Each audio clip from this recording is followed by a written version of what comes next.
Olá, meu nome é Alexandre Henrique, irei iniciar a aula 25 do curso de Física 4 e o assunto desta aula será a hidroestática 3. Bom, na primeira aula eu falei para você que ia dividir a hidroestática em 3 aulas. A primeira aula foi do experimento de Torricelli, que ele fez um experimento onde pegou uma coluna de mercúrio, colocou essa coluna de mercúrio dentro de uma piscina, digamos assim, e percebeu que a coluna ficou com 760 milímetros de mercúrio e ficou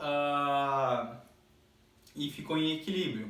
Isso quer dizer que a pressão atmosférica e a pressão da coluna de mercúrio eram iguais, portanto, a pressão de uma atmosférica é a mesma coisa que uma coluna de 760 milímetros de mercúrio. Então a gente calculou que a pressão daquela coluna é justamente a densidade do líquido multiplicado pela gravidade multiplicado pela altura da coluna de mercúrio. E achamos que era aproximadamente 100.000 newtons por metro quadrado. Portanto, um ATM é igual a 10 a quinta newtons dividido por metro quadrado. Portanto, a pressão de 10 a quinta newton por metro quadrado é igual a 1 ATM, uma atmosférica no nível do mar. Portanto, esse foi o experimento de Torricelli. Depois, na segunda aula, eu falei do princípio de Stevens. O que é o princípio de Stevens, ou a lei de Stevens? Ele fala que pontos que estejam na mesma altura terão a mesma pressão. Por quê? Porque a pressão ela está em função da altura quando está no mesmo líquido, portanto deixando a densidade do líquido constante multiplicado pela gravidade, isso é uma constante, portanto fica uma função linear. Então a pressão está em função da altura. A altura, portanto, é o elemento do domínio e a pressão será a imagem.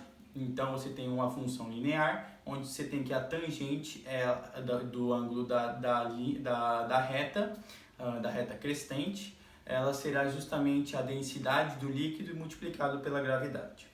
Bom, isso era o princípio de Stevens, porque ele falou que pontos na mesma altura têm a mesma pressão, não importa o formato do recipiente. Bom, e depois a gente falou do princípio de Pascal, que é aquele princípio que quando você exerce uma pressão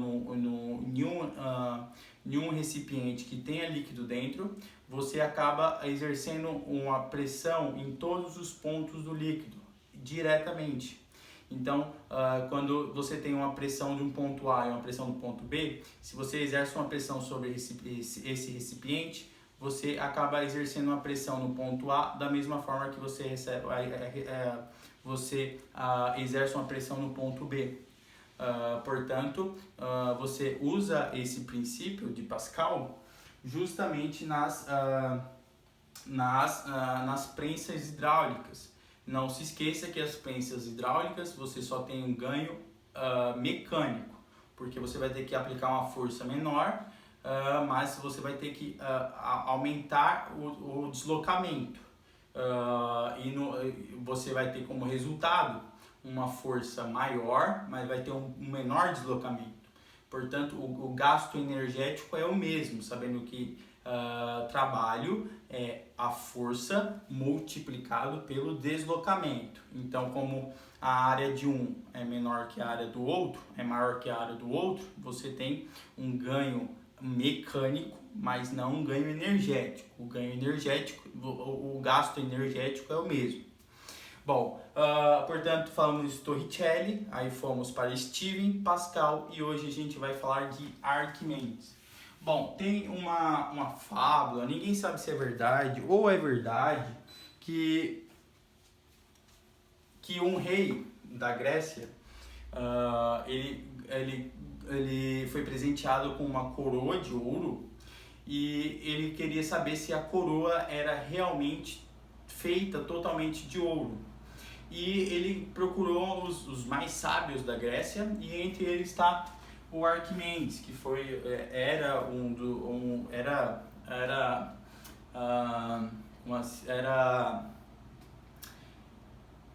ele era titulado como o homem mais inteligente da Grécia. Então Arquimedes tinha que resolver essa problemática, que era o seguinte: como é que eu vou saber que a coroa de ouro, a coroa que o rei ganhou, ela é feita de ouro? Bom, poderia ser fácil, sabendo a densidade do ouro, a gente sabe exatamente que a coroa teria uma densidade igual à densidade do ouro. Mas a coroa, a gente não tem como calcular o volume da coroa, porque a coroa tem muitos detalhes, a gente não tem que calcular esse volume. O que Arquimedes fez? Bom, Arquimedes percebeu que quando você colocava um objeto dentro de um recipiente, o recipiente acabava deslocando o nível da água. Como assim? Imagine o seguinte, que você tem aqui um recipiente e esse recipiente, por exemplo, esteja cheio de água. Ele esteja com água até a borda, tá aqui, ó, cheio de água. Aí você vem e pega a coroa. A coroa, digamos que seria um objeto redondo.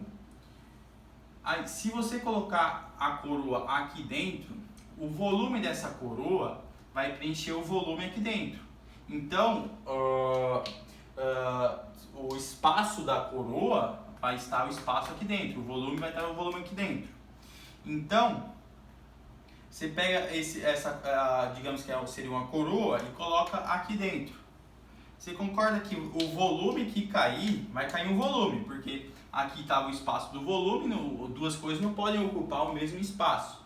Então algo vai sair, quem vai sair vai ser o volume de água. E ele percebeu com vários experimentos que o volume inserido, o volume imerso no recipiente era exatamente igual ao volume do líquido.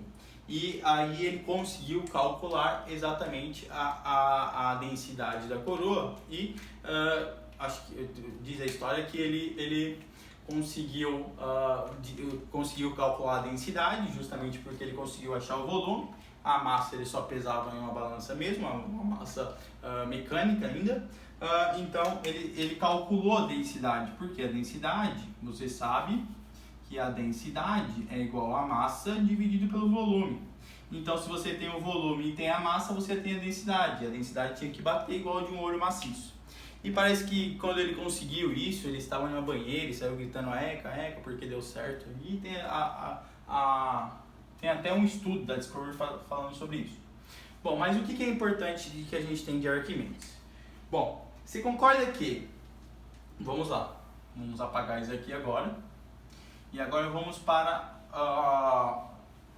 se a gente percebe isso, que o volume inserido será exatamente o volume que, bom, vamos lá. Se a gente pega um recipiente e esse recipiente não está totalmente cheio, digamos que ele tem isso aqui de água, e você coloca um bloco de água. Um bloco não. Você coloca um objeto que tem um formato de um bloco, de um cubo.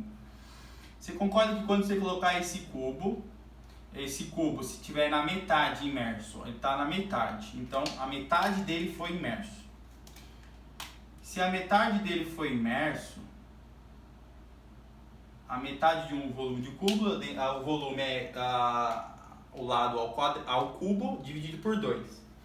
Então, se ele tem volume, você colocou um volume imerso no recipiente. Então, você altera o volume do recipiente. Você aumenta o volume. Portanto, o volume vai subir. O volume vai subir justamente para cá. Ó. Digamos que ele subiu para cá. Ó. Ok? Então, esse vai ser o novo volume.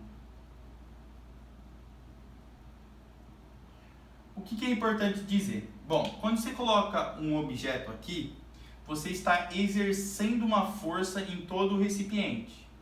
Mas o recipiente está batendo aqui, está exercendo uma força também no objeto. E está subindo a quantidade de água. Portanto, esse volume deslocado tem uma massa. Quem é a massa desse volume deslocado? Tem uma massa não, tem um peso. Então, o peso do volume deslocado vai ser igual vai ser igual, exatamente igual ao volume do objeto, ok?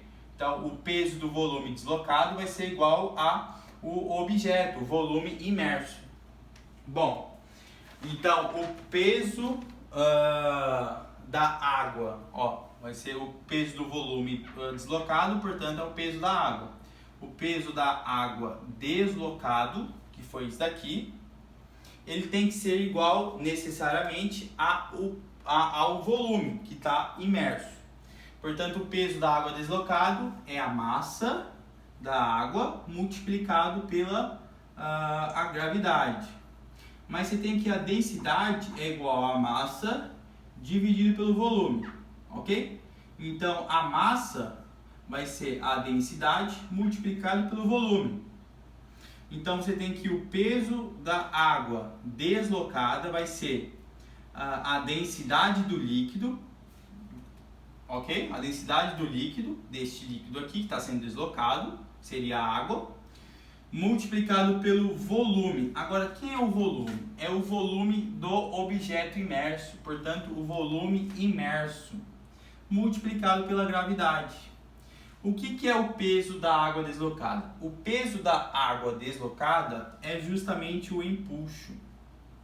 O empuxo é igual à densidade do líquido multiplicado pelo volume imerso multiplicado pela gravidade.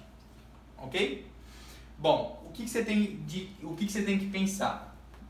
Que o empuxo vai ser exatamente esse volume aqui, ó, esse volume.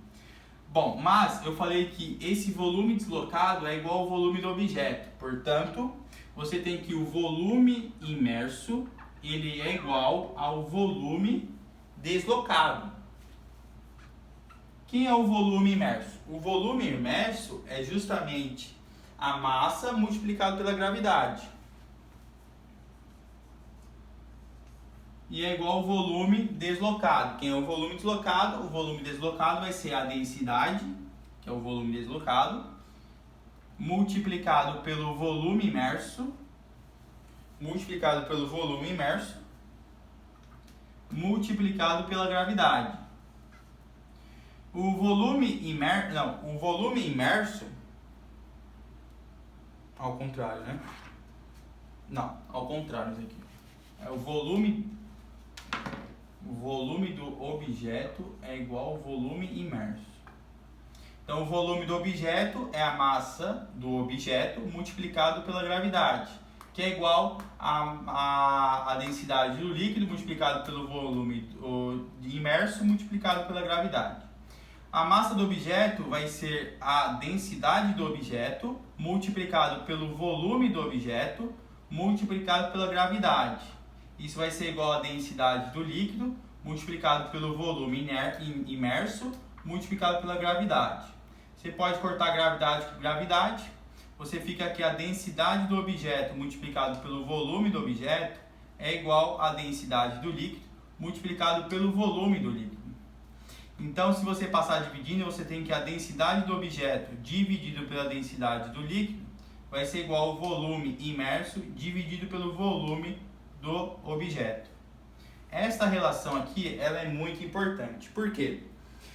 Porque se você tiver por exemplo, se você falar que a densidade de um objeto é 40% a velocidade digamos que a densidade do objeto, a densidade do objeto é 40% a densidade do líquido, que seria a água. Então você tem que a densidade do objeto vai ser 40 dividido por 100 multiplicado pela densidade da água, que é 1. Portanto, a densidade do objeto vai ser igual, dividir aqui por 2 vai ficar 2 dividido por 5, ok? Então, essa relação aqui ia ficar 2 dividido por 5 dividido por 1 vai ser igual a velocidade, o volume imerso dividido pelo volume do objeto. Portanto, isso aqui vai ficar 2/5 é igual ao volume imerso dividido pelo volume do objeto. Então, o volume imerso vai ser 2/5 o volume do objeto. Ó, quando a densidade do objeto for 40% a densidade do líquido que está sendo imerso, que tá no recipiente para que o objeto seja imerso, se ele for 2/5, você vai ter que o volume imerso vai ser exatamente igual a 40%, que é 2/5, 40%, multiplicado pelo volume do objeto. Então, se a densidade do objeto for 40% a densidade do líquido, ele vai ter que o volume imerso também vai ser 40%. Então, quando você tem a relação das densidades, você sabe exatamente qual vai ser o volume imerso. Então, você sabe que se a densidade for 40% a densidade do líquido, você faz essa relação, a densidade do objeto dividido pela densidade do líquido. Quando você tiver essa relação, ou se já saber a densidade do objeto, você já sabe automaticamente o volume imerso desse objeto. Claro que se ele tiver a densidade do objeto for maior que a densidade do líquido, ele vai ter o volume imerso 100%, ele vai estar totalmente imergido. Então, essas duas relações é de extrema importância. Você tem que saber fazer essas relações, ok? Então, quando você tiver a densidade do objeto e a densidade do líquido, você já sabe qual vai ser o volume imerso do objeto. Bom, então vamos fazer uma relação. Flutuação dos corpos. Eu vou apagar isso aqui.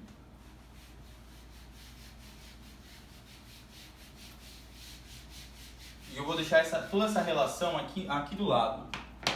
Então você tem que o empuxo, ele é a densidade do líquido, o volume imerso multiplicado pela gravidade. Ok? Densidade do líquido, volume imerso multiplicado pela gravidade. Bom, vou deixar toda essa relação aqui. E agora a gente vai estudar a flutuação dos corpos. Flutuação dos corpos.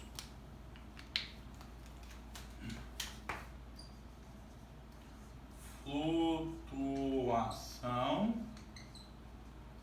dos corpos. Bom, você pode ter três situações distintas. A primeira situação é quando você tem um recipiente com volume e esse objeto esteja aqui. Esse objeto está no fundo, está bem no fundo.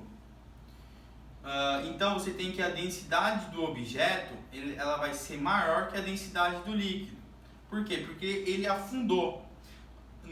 Quando ele estiver no fundo, ele vai estar aqui com a força peso e vai estar agindo sobre ele a normal, porque ele vai estar tentando penetrar o recipiente, e vai estar agindo sobre ele o empuxo. Portanto, o peso menos o empuxo vai ser igual a massa vezes a aceleração, ok? Então, o peso menos o empuxo vai ser igual a massa vezes a aceleração. Por quê? Porque o peso é a força resultante, porque ele só desceu. Portanto, a densidade do objeto é maior que a densidade do líquido. Essa seria a primeira situação. A segunda situação é quando o objeto fica totalmente imergido. Então, ele fica aqui parado. Então, esta relação você tem que a densidade do objeto é exatamente igual à densidade do líquido. Portanto, aqui tem o empuxo, mas tem o peso. Então, o peso é igual ao empuxo. Portanto, ele está em equilíbrio, porque não tem nenhuma força resultante. Aqui é o peso e para cima é o empuxo. Portanto, o peso é igual ao empuxo. E você tem também um terceiro exemplo, que é quando o objeto ele não emerge 100%. Então, você tem que a densidade do objeto é menor que a densidade do líquido. Então, você tem que o empuxo menos o peso é igual a massa vezes a aceleração. Então, tem o empuxo aqui e aqui tem o peso. Mas porque ele subiu, você tem que o empuxo menos o peso é igual a massa vezes a aceleração. Então, qual vai ser esse volume aqui? Esse volume é exatamente essa relação. A densidade do objeto dividido pela densidade do líquido vai ser igual ao volume imerso dividido pelo volume do objeto. Portanto, o volume imerso vai ser a densidade do objeto dividido pela densidade do líquido multiplicado pelo volume do objeto. Então, se você tem a relação das densidades, você sabe quanto que o volume está imerso. Ok? Bom, você tem essas três situações diferentes para justamente a flutuação dos corpos. Bom, a gente consegue explicar o impulso com o princípio de Stevens. Como assim? Vou apagar aqui. Vamos explicar o impulso agora com o princípio de Stevens. Você se lembra que o princípio de Stevens, ele fala o seguinte. O princípio de Stevens fala o seguinte. Se você tem um recipiente e esse recipiente está em uma determinada altura, ele vai ter uma pressão. A pressão, portanto, vai ser justamente essa coluna d'água, portanto, a densidade do líquido, multiplicado pela gravidade, multiplicado pela altura do líquido. Isso vai ser a pressão do líquido, ok? Isso era o princípio de Stevens, que é a pressão em função da altura. Bom, agora vamos para este exemplo. Imagine que a gente tem um recipiente e a gente coloca agora nele um cubo, ok? Então tá, aqui tem água, certo? Você concorda que aqui, ó, vai ter uma pressão e aqui vai ter uma outra pressão? Aqui tá com uma pressão HA e aqui tá com uma pressão HB. Por quê? Porque são alturas diferentes. Portanto, a pressão de A vai ser igual à densidade do líquido multiplicado pela gravidade multiplicado pela altura A. E a pressão de B vai ser igual à densidade do líquido multiplicado pela gravidade multiplicado pela altura de B. Certo? Como a altura de B ela é maior que a altura de A, portanto, a pressão de B é maior que a pressão de A. Porque isso é constante, isso é constante, isso é constante para os dois. Portanto, a pressão está diretamente relacionada com a altura. Quanto maior a altura, maior será a pressão. Então, aqui ó, tem uma pressão neste ponto maior do que a pressão do ponto aqui, ó. Vou fazer menorzinho aqui, ó. Essa vai ser a pressão desse ponto, ó. Então, como aqui tem uma diferença de pressão, portanto, pressão é uma força sobre a área. Como a área é constante, você tem que pressão e força. Você tem que, se a área vai ser constante para os dois, a área é igual para os dois, você vai ter que força dividido pela pressão é diretamente proporcional. Portanto, quanto maior a pressão, maior será a força exercida. Portanto, aqui tem uma força maior que a força de A. Então, a força de B, ela é maior que a força de A. Vou trocar de cor aqui. A força de A. Então, se a pressão de B é maior que a pressão de a força de B é maior que a força de A. Portanto, se a força de B é maior que a força de A, esse objeto vai subir. Por quê? Porque a força de B menos a força de A será igual a massa vezes a aceleração. Então, como a força de B é maior que a força de A, você tem exatamente, você não está em equilíbrio, você está em um desequilíbrio de forças, onde a força de B está sendo a resultante, então esse corpo subirá.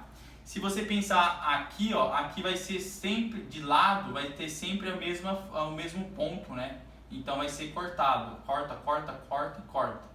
Aqui dos lados não modifica a resultante, só vai modificar essa diferença de altura. Portanto, a força de B é maior que a força de A, portanto esse objeto vai subir explicando o empuxo justamente com o princípio de Steven, ok? Bom, a aula fica por aqui, espero que vocês tenham entendido. A diferença de pressão vai ser a pressão de B menos a pressão de A. Então vai ter uma diferença de pressão, portanto vai ter, você sabe que a diferença de pressão vai ser exatamente a densidade do líquido multiplicado pela gravidade multiplicado pela altura de B, menos a densidade do líquido multiplicado pela gravidade multiplicado pela altura de A. Então vai ter uma diferença de pressão. Se tem uma diferença de pressão, tem uma diferença de força, porque a área é a mesma. Portanto, a força de B será maior que a força de A. Esse objeto vai subir. E aí a gente está explicando o empuxo, porque as coisas, quando você coloca lá embaixo, elas sobem. Porque quanto mais você desce, maior você está aumentando a energia potencial do empuxo. Enquanto você aumenta a energia potencial, isso vai resultar em energia cinética. Por isso esse corpo sobe acelerado, porque tem uma força resultante sendo maior que a força de A. Bom, espero que vocês tenham entendido. Até as próximas aulas de Física 4. Deixa o like e compartilha. Tchau, tchau.